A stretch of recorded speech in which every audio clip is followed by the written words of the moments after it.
Hello साथियों, स्वागत है आपका अपना YouTube channel quick GK revise में। चलिए आज हम शुरू करेंगे एनसीईआरटी सार संग्रह। वन लाइनर फॉर्म में है। महेश कुमार बर्नवाल इसका राइटर है और इसमें बहुत अच्छा क्वेश्चन का संग्रह है जिसका डिस्कशन आज करेंगे। चलिए विलम्ब नहीं करते हैं, आज इंडियन पॉलिटी के साथ आरंभ करते हैं। ज़्यादा नहीं, 1-2 चैप्टर पढ़ेंगे और साथ में आप भी रिवाइज करेंगे। चलिए शुरू करते हैं। भारत का संवैधानिक विकास। तो आज भारत का संवैधानिक विकास का जो भी है पढ़ लेंगे।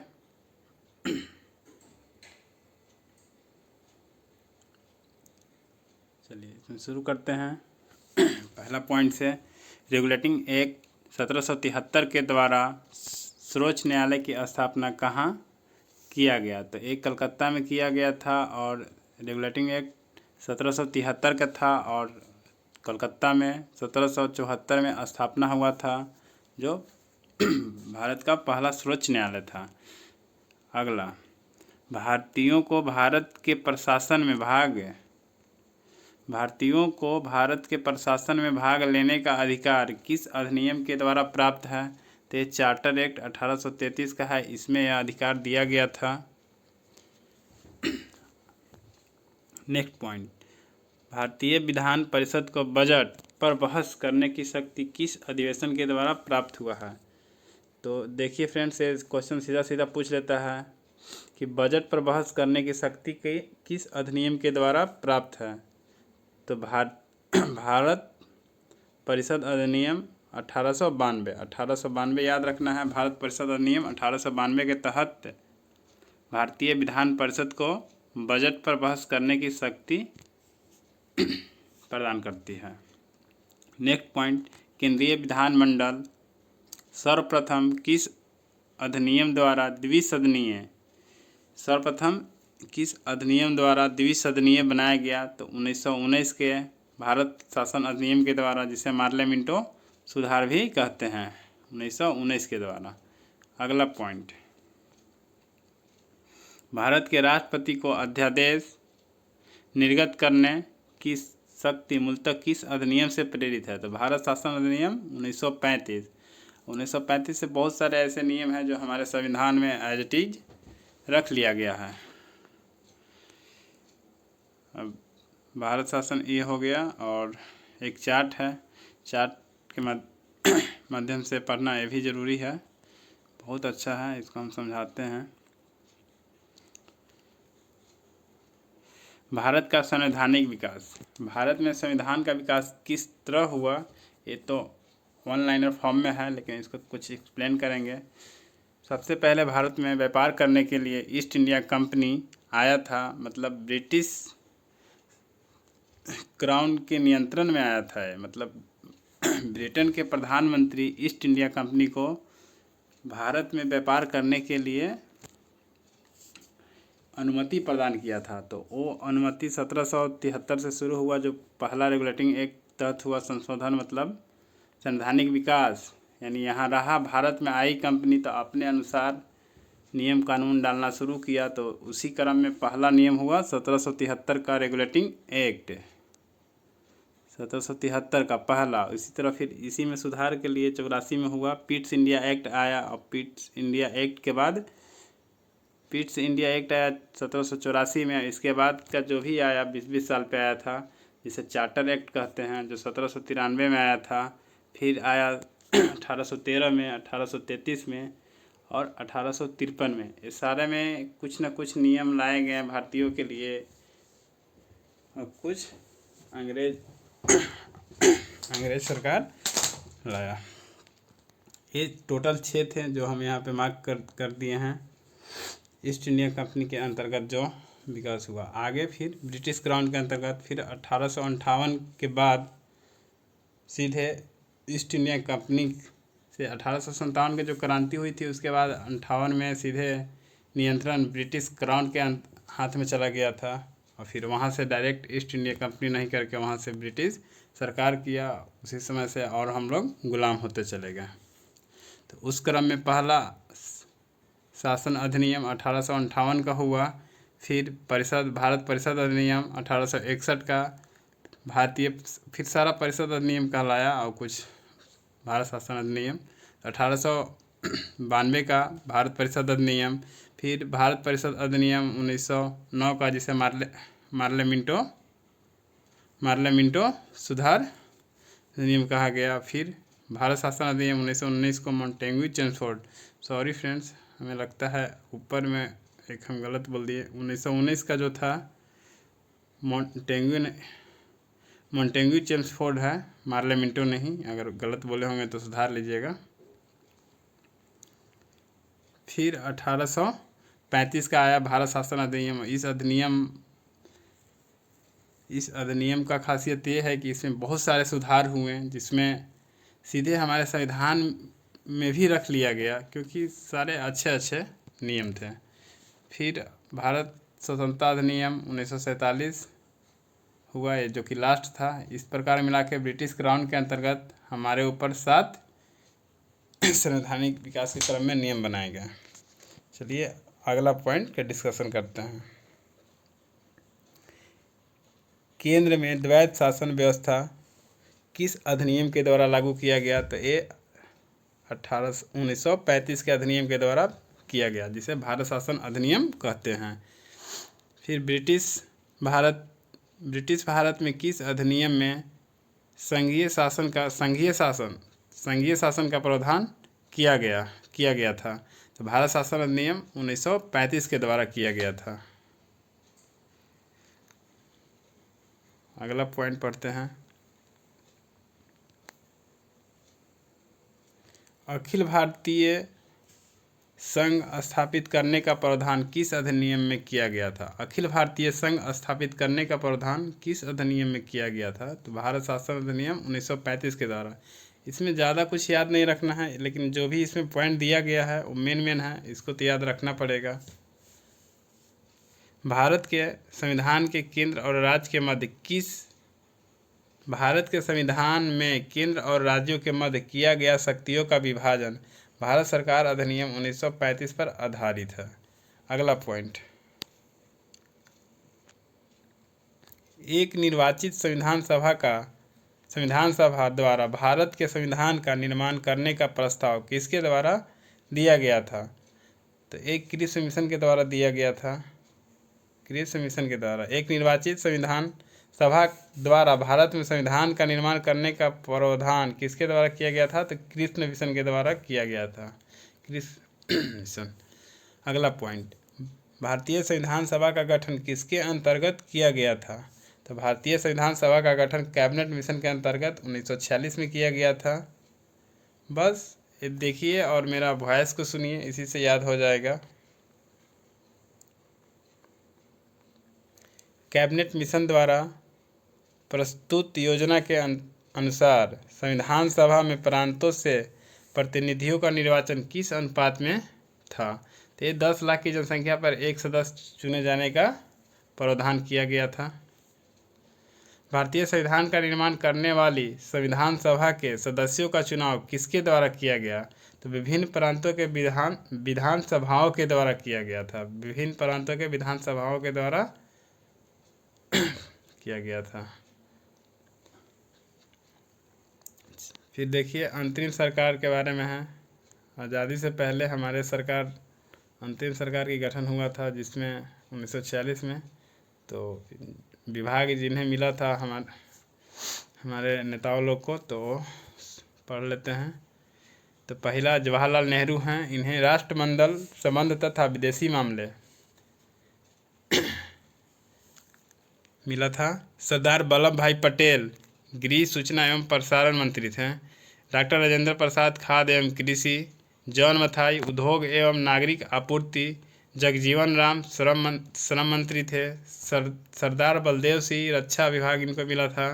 लियाकत अली खान को वित्त विभाग मिला था।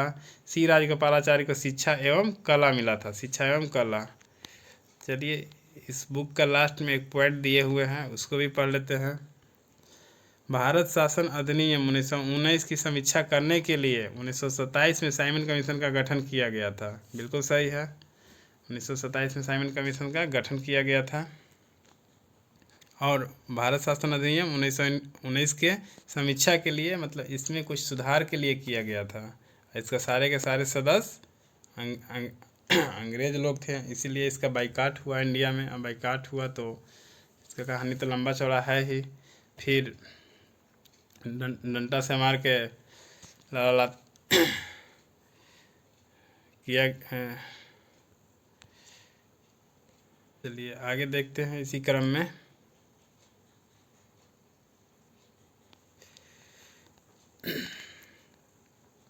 भारत की संविधान सभा की पहली बैठक कब हुई थी? ये सब प्रश्न सीधे पूछ लिए जाते हैं।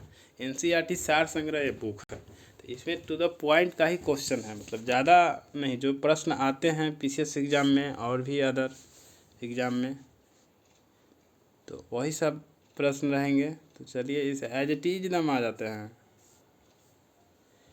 भारत की संविधान सभा की पहली बैठक कब हुई? तो सीधे पूछेगा 9 दिसंबर 1946। 4 ऑप्शन रहेगा 1946, सभी में दे देगा। कोई में 9 दिसंबर, 13 दिसंबर, 11 दिसंबर। तो पहली तो 9 को हुआ था, दूसरी 11 को हुआ था। तो चलिए आगे का पॉइंट पढ़ते हैं। भारतीय संविधान का प्रथम प्रारूप सर बी एन राव द्वारा तैयार किया गया था। संविधान सभा का अस्थायी अध्यक्ष permanent chairman doctor Rajendra Prasad बने थे और अस्थायी बने थे सच्चिदानंद सिन्हा। संविधान सभा में पंडित नेहरू द्वारा उद्देश्य प्रस्ताव 13 दिसंबर को किया गया था। 11 दिसंबर को पहला 9 दिसंबर को पहला, 11 दिसंबर को दूसरा बैठक हुआ और 13 दिसंबर को जवाहरलाल नेहरू ने उद्देश्य प्रस्ताव पेश किए और ये जाके पास हुआ था। कब स्वीकृति मिला? तो स्वीकृति ये मिला था 22 जनवरी 1947 को। स्वीकृति 22 जनवरी 1947 को। भारतीय संविधान के निर्माण काल में संविधान सभा के कुल कितने अधिवेशन हुए? बहुत अच्छा प्रश्न है, हर बुक में मिलेगा भी नहीं। भारतीय संविधान के निर्माण काल में संविधान सभा के कुल कितने अधिवेशन हुए थे? तो 12 अधिवेशन हुए थे। भारतीय संविधान के निर्माण में संविधान सभा को कितना समय लगा था? तो 2 वर्ष 11 माह 18 दिन लगे थे। भारतीय संविधान सभा के संवैधानिक सलाहकार बी एन राव थे। भारत की संविधान सभा के वर्तमान रूप में राष्ट्रीय ध्वज को कब अपनाया गया था? 22 जुलाई 1947 को अपनाया गया था। आगे पढ़ते हैं। भारतीय संविधान सभा की प्रथम बैठक की अध्यक्षता सच्चिदानंद सिन्हा ने की थी। देखिए ब्रैकेट में लिखा हुआ है अस्थायी। पहला 9 दिसंबर को हुआ था जिसमें सच्चिदानंद सिन्हा थे।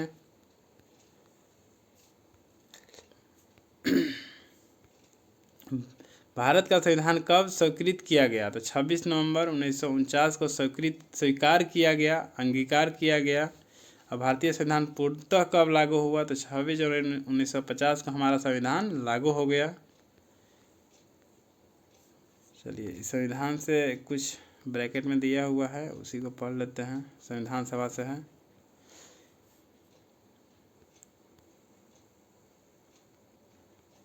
नौ दिसंबर 1946 को संविधान सभा की प्रथम बैठक हुई जिसमें डॉक्टर सच्चिदानंद सिन्हा को अस्थायी सदस्य तथा 11 दिसंबर 1946 को डॉक्टर राजेंद्र प्रसाद को अस्थायी अध्यक्ष चुना गया। संविधान निर्माण का प्रारंभ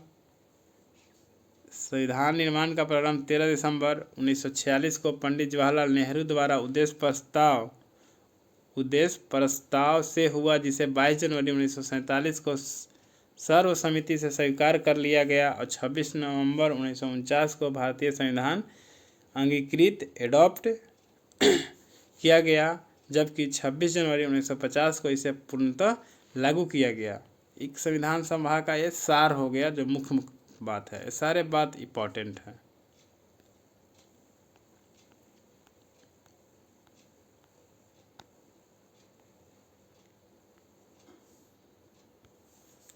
छब्बीस नवंबर 1949 को भारतीय संविधान किसके द्वारा अधिनियमित किया गया? तो संविधान सभा के द्वारा अधिनियमित किया गया था। जन गण मन को भारत के राष्ट्रगान के रूप में कब अपनाया गया? तो 24 जनवरी 1950। कन्फ्यूजन नहीं होना है फ्रेंड्स, 26 जनवरी भी ऑप्शन में रहेगा, लेकिन 26 जनवरी को नहीं। जनगण मन 24 जनवरी 1950 को किया गया था। भारत सरकार द्वारा अशोक स्तंभ को राज्य चिन्ह के रूप में अंगीकृत एडॉप्ट किया गया था, तो 26 जनवरी 1950 को किया गया था। अगर राष्ट्रीय चिन्ह का बात करेगा तो 26 जनवरी को। चलिए आगे का पॉइंट देखते हैं। संविधान सभा की सलाहकार समिति के अध्यक्ष सरदार वल्लभ भाई पटेल थे। संविधान सभा की सलाहकार समिति के अध्यक्ष सरदार वल्लभ भाई पटेल थे। संविधान सभा की झंडा समिति राजेंद्र प्रसाद थे। प्रमुख समितियां एवं उनके अध्यक्ष, ये भी इम्पोर्टेंट है। वनडे एग्जाम में प्रश्न आ जाते हैं, कभी कभी एक प्रश्न सीधे पूछ देता है, तो इसको सारा का सारा याद कर लेना है जैसे भी हो। संघ शक्ति समिति पंडित जवाहरलाल नेहरू। संघ शक्ति समिति के अध्यक्ष थे पंडित जवाहरलाल नेहरू। संघीय संविधान समिति, इसका भी पंडित जवाहरलाल नेहरू। प्रांतीय राज्य से जुड़ा हुआ है तो सरदार वल्लभ भाई पटेल। प्रारूप समिति भीमराव अंबेडकर एक खुद थे। मौलिक अधिकार और अल्पसंख्यक के लिए वल्लभ भाई पटेल। मौलिक अधिकार और अल्पसंख्यक के लिए वल्लभ भाई पटेल थे। प्रक्रिया नियम समिति राजेंद्र प्रसाद। राज्य के लिए समिति जवाहरलाल नेहरू। राज्यों के लिए समिति जवाहरलाल नेहरू और संचालन समिति का राजेंद्र प्रसाद। संविधान सभा के कार्यों से संबंधित समिति के अध्यक्ष कौन थे? तो संविधान सभा के कार्यों से संबंधित समिति थे जीवी मावलंकर। चलिए भीमराव अंबेडकर की पॉइंट दिया हुआ है, उसे पढ़ लेते हैं। डॉक्टर भीमराव BR अम्बेडकर की अध्यक्षता में संविधान सभा की प्रारूप समिति के 6 अन्य सदस्य N Gopalaswamy Ayyangar, doctor KM Munshi, BM Mitra, बाद में इनके स्थान पर N माधवराव स्थान लिए थे, और अल्लादी कृष्णा स्वामी अय्यर, सैयद मोहम्मद सादुल्ला तथा DP खेतान के जगह भी चेंज हुआ था। बाद में इनके स्थान पर TT कृष्णमाचारी लिए थे। संविधान सभा ने डॉक्टर भीमराव अंबेडकर की अध्यक्षता में प्रारूप समिति का गठन कब किया? तो संविधान सभा ने डॉक्टर भीमराव अंबेडकर की अध्यक्षता में प्रारूप समिति का गठन कब किया? तो 29 अगस्त 1947। बहुत इंपॉर्टेंट है, सब बुक में नहीं मिलेगा डेट। आजकल का ट्रेंड चला हुआ है, डेट नहीं, 1947 नहीं, पूरा डेट और दिनांक और महीना दोनों पूछ रहा है, इसलिए याद रखें 29 अगस्त 1947 को। डॉक्टर भीमराव अंबेडकर का संविधान सभा में निर्वाचन किस प्रेसिडेंसी से हुआ था? तो बॉम्बे प्रेसिडेंसी से हुआ था फ्रेंड्स, बॉम्बे प्रेसिडेंसी से हुआ था। संविधान सभा में निर्वाचन किस प्रेसिडेंसी से हुआ? बॉम्बे प्रेसिडेंसी से हुआ था। चलिए लास्ट का एक क्वेश्चन है इसका। भारत का संविधान मूलतः 2 भाषा हिंदी और अंग्रेजी में लिखा गया था और सभी सदस्य ने इन दोनों प्रतियों पर हस्ताक्षर किए थे। चलिए फ्रेंड्स